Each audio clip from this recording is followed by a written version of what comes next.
ఈ సినిమాకి ఇద్దరే stars, not Pavan Kalyan. First star ఎవరు బాగా చేయాలన్నా director, writer, first credit should go to Sujith.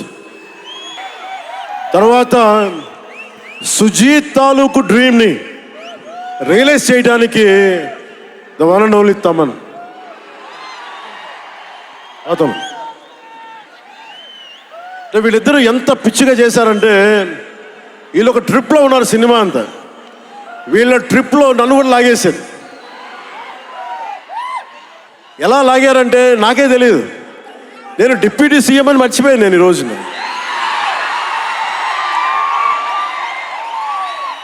మీరు ఊహించుకోండి, ఒక డిప్యూటీ సీఎం ఇలా కత్తి పెట్టుకొని వస్తే ఎవరన్నా ఊరుకుంటారు చెప్పండి? సినిమాల్లో కాబట్టి చెల్లిపోయింది.